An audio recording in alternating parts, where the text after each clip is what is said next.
Ever feel like you need, I don't know, a personal guide just to navigate all the information flying at the Yeah, like a decoder ring from modern life. Exactly.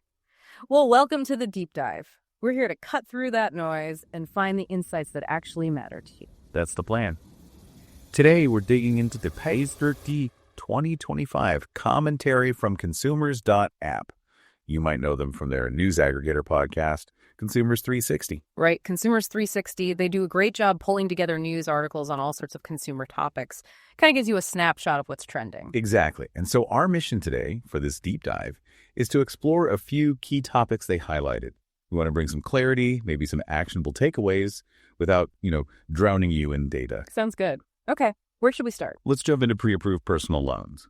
Consumers360 pointed out a money control article titled Pre-approved personal loans, interest rates to fees, important details you should not ignore before borrowing. Yes, those. They seem to pop up everywhere. So what exactly are they and why do they feel so convenient? Well, they're basically invitations from banks or lenders. They've already done a quick check on your credit profile and think you're a decent bet for a loan. So they're reaching out to you. Right. And the convenience factor is huge. Less paperwork, often a faster process. It feels like a shortcut to getting funds quickly. But I sense a but coming. There's always a but, isn't there? That convenience can make it easy to overlook the really important stuff, the fine print. Okay, so beyond just the headline interest rate, what are the absolute must checks before someone even thinks about accepting one of these? You absolutely have to look past that advertised rate. You need to know all the costs. Like what? Processing fees, for starters. Then there are prepayment penalties fees, if you pay it off early. And, of course, late payment fees. It all adds up. So how do you compare offers fairly then? That's where the APR, the annual percentage rate, comes in. It's supposed to reflect the true annual cost, including those fees. Regulations often require lenders to show it. Okay, so the APR is the number to watch. It's definitely the number to compare. It gives you a much clearer picture of the real cost than just the interest rate alone. Lenders, they bank on speed and convenience, blinding people to the APR. You got to resist that. Got it. Now, Consumers360 also mentioned an effective interest rate cap. What's that about? Is it like a safety net? Sort of, yeah. It's meant to be a protection. It sets a legal limit on the total cost lenders can charge, including interest and fees. The goal is to stop predatory lending. So there's a limit on how high the total cost can go. That's the idea. But sometimes the way these caps are defined or enforced can be a bit ambiguous. There might be loopholes or complexities in the legislation. Meaning you still need to be careful. Absolutely. The cap exists, but you still have to understand exactly what you're signing up for and make sure it's not overly expensive, even if it's technically legal. Right. So even with protections, what's the most crucial question? Consumers360 says we need to ask ourselves first. Before anything else, can you actually afford to pay it back? Seriously, look at your income, your existing debts, the proposed payment schedule. Be brutally honest with yourself. Exactly. Does it fit comfortably in your budget? Can you handle it without sacrificing necessities or, worse, getting into more debt? It's basic budgeting, really. Think about potential future expenses, too. Makes sense. Assess yourself first. Now, how do these lenders decide who gets these pre-approved offers anyway? It seems kind of random sometimes. Oh, it's definitely not random. They're using a lot of data analytics. They look at your credit score, obviously your income, how much debt you already have, your history paying back loans. So they're crunching the numbers. Big time. They use models to figure out who seems like a lower risk. It's all about minimizing their chances of people defaulting on the loans. Data-driven lending. Okay, Consumers360 also touched on some academic research about fair interest rates. Sounds tricky. What are the challenges? Yeah, it's a really interesting angle. Research suggests finding one single fair interest rate that works for everyone is incredibly difficult. Market dynamics, differing risks. Some models even suggest it might not be possible. So fair is subjective, or at least hard to pin down. Pretty much. Researchers have looked at alternatives, though. Things like fixed fees instead of just interest, or allowing borrowers to make extra top-up payments. Different ways to potentially make borrowing costs clearer or more flexible. Interesting ideas. So bringing it back to us, listeners, how does basic personal finance discipline help us deal with these loan offers? Well, if you connect it all, having good financial habits, budgeting, saving, tracking where your money goes, puts you in the driver's seat. You're not just reacting to offers. Exactly. You're less likely to be tempted by the quick cash promise. You can objectively assess if a loan actually fits your needs and, crucially, your ability to repay. It means you can use these loans as a tool if needed without risking your financial health. Solid advice. Okay, let's switch gears. Let's talk tech adoption. Consumers360 mentioned the Consumer Reports piece on MSN.com, how to take the Consumer Reports quarterly questionnaire. But the real focus was on why we adopt new tech. What drives that? Right, the questionnaire was just the hook. The deeper question is about adoption. Yeah. And it's fascinating. It's not just about whether the tech is cool. What else is involved? Well, there are individual factors like our personality, age, how comfortable we are with new things. Yeah. Then there's the perceived advantage. Does it actually help us? Make life easier, faster. Exactly. Complexity is another big one. If it's too hard to figure out, forget it. Social influence matters hugely too, what our friends or experts say. And the tech itself. Oh yeah, basic functionality and a good user interface are critical. It all mixes together. A lot of moving parts. Now, understanding consumer behavior isn't new. Why is knowing how this field has evolved important for tech adoption? Because the study of why we buy and use things has gotten way more sophisticated. Pulling psychology, sociology, all sorts of things. It's not just about marketing anymore. Right. This deeper understanding lets companies design products and marketing that genuinely resonate with our needs, our fears, our social connections. It helps them build tech we're actually likely to use. It's about the human side of innovation. Gotcha. So looking at the last year or two, what are some key trends in consumer innovation? We've definitely seen a big rise in personalization. Companies using data, machine learning to tailor experiences just for you. More customized stuff. Yeah. Also, some novel pricing strategies popping up. And a really interesting trend is companies using content we create, like reviews or social posts, to actually help develop their next product. Turning feedback into features. Interesting. Consumers360 also mentioned the diffusion of innovations theory. Sounds academic, but what does it tell us? It's a classic model, actually, from Everett Rogers. It explains how new ideas or technologies spread through society over time. It looks at the innovation itself, who adopts it, how people communicate about it, and the social system it's entering. Can you give an example? Sure, think about smartphones. First, you had the real tech enthusiasts, the innovators. Then early adopters jumped in. As the tech got better, easier to use, cheaper, addressing that perceived advantage and complexity, it reached a critical mass. And then everyone had one. Pretty much. Social networks and opinion leaders are key in pushing that diffusion along. Right. Now, there was a 2025 study mentioned about serious leisure and innovation. What was surprising there? This was really neat. It looked at people deeply into hobbies, serious leisure. These folks often try out lots of products related to their passion and tend to be early adopters of relevant new tech. Makes sense. They're invested. Right. But the surprise was the study didn't find a strong link between them being early adopters and them actively telling others about the new stuff. So they adopt early but don't necessarily spread the word. Seems like it. Maybe their motivation is more about enhancing their own hobby experience rather than being tech evangelists, a different kind of early adopter. Interesting nuance. How do things like online reviews and our social circles affect how quickly different types of innovations spread, like big breakthroughs versus small improvements? Good question. Research suggests that radical innovations, the really new stuff, might see a fast initial uptake but then slow down a bit. Incremental ones might start slower but have a steadier climb. And reviews. Crucial for both. Strong social connections, diverse groups, and positive feedback from those early adopters amplified online really drive the spread. Our networks give us awareness and validation. It keeps coming back to that social connection. So zooming out, what are the big economic impacts of all this consumer-driven innovation? On the whole, it's a huge driver of economic activity. It fuels competition, pushes companies to improve quality and offer more choice, creates new markets. Sounds mostly positive. It often is, but it also means constant disruption. Businesses have to be really agile, constantly adapting to keep up, or they risk getting left behind. Adapt or fade away. Okay, let's shift to health now. Consumers360 flagged a Medical News Today article. Diabetes and weight loss drugs, semaglutide, may also treat liver disease. First off, what exactly is semaglutide? Semaglutide is part of a class of drugs called GLP-1 receptor agonists. Basically, they mimic a hormone that helps regulate blood sugar and also makes you feel full. So that's why it's used for diabetes and weight loss. Exactly. It's marketed as Ozempic and Rybelsus for type 2 diabetes and Wegovy for weight management. You take it as a weekly shot or a daily pill. FDA approval started back in 2017. Okay, standard uses. But the headline suggests more. What's this about liver disease? Yeah, this is the newer development. A recent study found that weekly semaglutide shots were effective in treating NAFLD, non-alcoholic fatty liver disease. That's a big deal, right? NAFLD is pretty common. It is, and this finding adds to other evidence suggesting these GLP-1 drugs might have benefits for the liver that go beyond just weight loss, like reducing liver fat and inflammation. Potentially very good news. What about side effects? Are they common with semaglutide?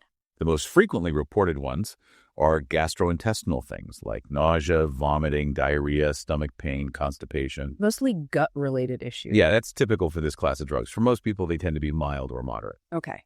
Now, we know diet and exercise are crucial for fatty liver disease. How strong is that link?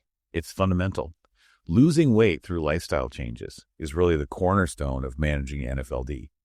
Even losing just 5% to 10% of body weight can make a big difference in reducing liver fat and inflammation. So lifestyle changes are powerful. Absolutely. And the thinking now is that combining something like semaglutide, which aids weight loss, with exercise might give an even bigger boost to liver health. Makes sense. How does semaglutide stack up against just diet and exercise for treating fatty liver specifically? Well, lifestyle change is always the foundation. But semaglutide can often lead to more significant and sustained weight loss than diet and exercise alone for many people. So it can potentially achieve more weight loss. Yes, and that greater weight loss often translates into better improvements in liver health outcomes for NAFLD patients. It's not a substitute for lifestyle, but it can be a very helpful tool, especially for those who really struggle to lose enough weight through diet and exercise. An extra tool in the toolkit. Shifting slightly, are there new ways emerging to diagnose fatty liver disease without needing, say, a biopsy? Yes, definitely. There's exciting work using AI artificial intelligence. AI tools can analyze existing data, like body measurements and standard blood tests, to help detect NAFLD and even estimate its severity. So using data we already have, but smarter. Exactly. It could reduce the need for invasive liver biopsies for many patients, which is great news. That is a big step. Any other cool diagnostic tech on the horizon? Researchers are also working on advanced imaging techniques, things that can give detailed 3D pictures of the liver structure and even its metabolic activity. Seeing inside without cutting. Right. Much more detailed, non-invasive assessment. It could lead to earlier detection and better tracking of the disease. Very promising. Okay, let's move to something different. Consumers360 picked up a popular mechanics piece on MSN.com called "Every Human Body Gives Off an Invisible Glow." Here's what it means. An invisible glow. Seriously, it's about biophotons. These are ultra-weak emissions of light UV and low visible light that our tissues naturally produce as part of normal metabolic processes. So like tiny sparks from our cells working. Kind of, yeah. It's not like fireflies, not bioluminescence. This is incredibly faint, maybe 1 to 1,000 photons per square centimeter per second. It's thought to be linked to energy release from metabolic reactions, maybe getting rid of unstable molecules. Wow. So we're all faintly glowing. What's the potential health application here? Can we measure this? That's the hope. The idea is that changes in our cellular health or metabolic state might alter these biophoton emissions if we could develop super-sensitive detectors. We could potentially monitor health non-invasively. Exactly. Get real-time feedback on what's happening at a cellular level without needing blood tests or biopsies, like a tiny light-based health check. A cellular dashboard. What's the current science say? Do we know these biophotons are real and what they do? Oh, their existence is well established across pretty much all living things. Research suggests they might even play a role in how cells communicate or regulate themselves. But, as the 2024 paper pointed out, we don't have a complete picture yet. We're still figuring out all the mechanisms and exactly what the different light signals mean. It's still a hard problem, as they put it. Still decoding the light language. Are people trying to build better detectors or systems based on this? Yes, definitely. There's research into things like self-assembling biophotonic networks. Imagine using biological molecules like insulin proteins to create structures that emit light more strongly or coherently. Using our own body's stuff to make tiny lasers. Sort of like that. A 2021 study looked into this. Yeah. The idea is these sensitive networks could react to tiny physiological changes in ways we could easily detect, leading to much better biosensors. That sounds very sci-fi. What are the big hurdles stopping this from being used in clinics today? Two main things. First, the signals are just so weak, making reliable detection really, really hard. Second, we lack good models to consistently interpret what the signals mean for different people or different health states. You need better tech and a better understanding. Precisely. We need breakthroughs in both detection technology and our biological understanding before this becomes a standard tool. So no regulations or official guidelines for using this yet? Nope, none. It's firmly in the research and development stage right now. Needs a lot more validation through rigorous studies and clinical trials. Still early days. But theoretically, how could changes in our health show up in these light emissions? Studies suggest things like oxidative stress, inflammation, cell damage. Common factors in many diseases can change the rate or pattern of biophoton emissions. So more stress, maybe more light, or a different pattern? Potentially, yes. More metabolic activity or cellular distress might mean higher emissions. So it holds promise for maybe detecting disease early or monitoring how well treatments are working at a cellular level. Absolutely fascinating. Okay, let's shift to something very down to earth, the cost of eating healthy. Consumers360 noted a FingerLakes1.com article. Most Americans say cost makes healthy eating harder, Pew finds. That feels relatable. Extremely relatable. That 2024 Pew survey found 69% of Americans feel rising food costs make healthy eating tougher. It's a huge barrier for a lot of people. Nearly 7 out of 10 people. Wow. What's the official take on a healthy diet, and how does cost fit in globally? Well, organizations like the FAO and WHO talk about diets being adequate in nutrients, diverse, balanced, and moderate and unhealthy stuff. But the kicker, a 2023 estimate suggested 40% of the world's population couldn't actually afford a diet meeting those criteria. 40%, that's staggering. It really highlights the economic challenge. Absolutely. Nutrition and economics are deeply intertwined. And here in the U.S., how does food advertising play into this? Does it help or hinder? It often hinders, unfortunately. A lot of food advertising promotes cheaper, less healthy options, processed foods, sugary drinks. It competes directly with public health messages trying to encourage healthier choices, especially when budgets are tight. Makes it hard to resist the cheaper, heavily advertised stuff. Any tech solutions emerging that might help us navigate this, make healthier choices more accessible or affordable? There are some interesting developments. Tech is being used to improve the accuracy of nutrition information for recipes using databases like the USDA's. This could help people or meal planning services find healthier and more cost-effective options more easily. Better info for planning meals. What about tracking what we actually eat? Any tech help there? Yeah, a 2022 study looked at building better food image databases linked to nutritional info. The idea is using AI image recognition on your phone, you could maybe just snap a picture of your meal for more accurate tracking. Take a photo, get the nutrition facts. That could be useful. Could definitely empower people to make more informed choices on the fly. Good point. Quick refresher. What are the essential building blocks of a healthy diet, and why do we need them? Fundamentally, we need adequate fluids, protein, vitamins, minerals, fiber, and enough energy from carbs and fats. These are crucial for everything: growth, repair, energy, preventing disease. Without them, health suffers. The basics we can't skip. How do things like nutrition labels and the official dietary guidelines help us put this into practice? Nutrition labels on packaged foods give us the specific nutrient breakdown so we can compare products. The USDA dietary guidelines offer broader advice on healthy eating patterns. Both are meant to be tools to educate and guide us toward making healthier choices. Important resources, definitely. Okay, last topic for today, vegan restaurants. Consumers360 flagged a broadsheet article asking, are vegan restaurants struggling? Here's why we bought one anyway. Are they struggling? It seems some are facing real headwinds, yeah. Reports mention a few key reasons. One is just more competition. Lots of mainstream places offer plant-based options now. So more choice overall. Right. Plus, rising costs hit everyone in the restaurant biz.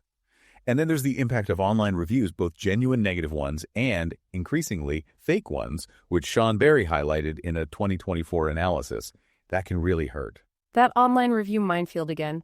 How are vegan restaurants adapting their business models to cope? We're seeing a shift.